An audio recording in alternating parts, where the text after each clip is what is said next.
শান্ত কোথায় আছেন, কি দেখতে পাচ্ছেন, কেমন পরিবেশ, ভোটাররা কি আসতে শুরু করেছেন? তহিদ, আমি এই মুহূর্তে আছি খিলগাঁও মডেল কলেজ কেন্দ্রে এবং এখানে বলতে হবে যে ঠিক 7:30 থেকেই ভোট গ্রহণ শুরু হয়েছে এবং যারা ভোটার রয়েছেন তারা তাদের সময় মতো সকাল সকাল ভোট দিয়েছেন এবং যাদের সাথে কথা হচ্ছিল ভোটারদের সাথে তারা কিন্তু বলছিলেন যে দীর্ঘ প্রতীক্ষার পর তারা ভোট কেন্দ্রে এসেছেন এবং নিজের পছন্দের প্রার্থীকে ভোট দিয়ে তারা নিজেদের প্রার্থী সিলেক্ট করার যে প্রক্রিয়া সেই প্রক্রিয়ার মধ্যে দিয়ে তারা যাচ্ছেন। যদিও সকালবেলা আমরা যে মানুষের অংশগ্রহণ দেখেছিলাম, এই মুহূর্তে বলতে হবে যে 9টা বেজে প্রায় ভোটের প্রায় 1.5 ঘন্টা পার হয়েছে। এখন কিন্তু ভোটারদের তেমন চাপ নেই এবং বলতে পারি সাংবাদিক মোবাইল জার্নালিস্ট রয়েছেন তাদের সংখ্যাটাই এখানে বেশি।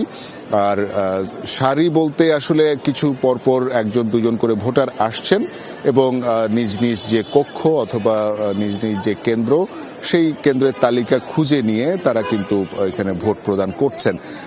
যে কয়জনের সাথে কথা হয়েছে তারা জানাচ্ছিলেন যে তারা নির্বিঘ্নেই ভোট দিতে পেরেছেন, কোনো ধরনের প্রেশার তাদের উপরে নেই এবং কোনো ধরনের অপ্রীতিকর ঘটনাও এখন পর্যন্ত আমাদের কানে আসেনি।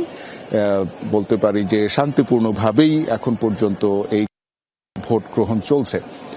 ভোটারদের আমরা এই মুহূর্তে দেখতে পাচ্ছি হয়তোবা কোনো একজন প্রার্থী অথবা তার কর্মীরা রয়েছেন তারা হয়তোবা আসছেন এবং এখানে বলতে পারি যে পোলিং এজেন্ট সহ যারাই রয়েছেন তাদের দিক থেকেও বড় কোনো অভিযোগের জায়গা এখানে তৈরি হয়নি এবং আমরা দেখতে পেরেছি যে সাধারণ ভোটার যারা রয়েছেন তারা নিজ নিজ প্রার্থীর জন্য ভোট দিয়েছেন এবং সেই ভোট যাতে সুষ্ঠু হয়, শান্তিপূর্ণ হয়, সারাটা দিন যাতে ভালো কাটে সেই প্রত্যাশাই কিন্তু তারা করেছেন।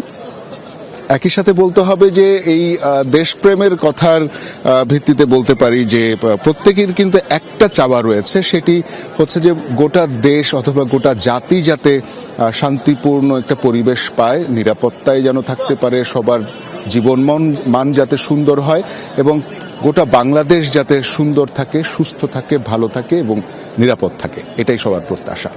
তৌহিদ। শান্ত, অনেক ধন্যবাদ আপনাকে।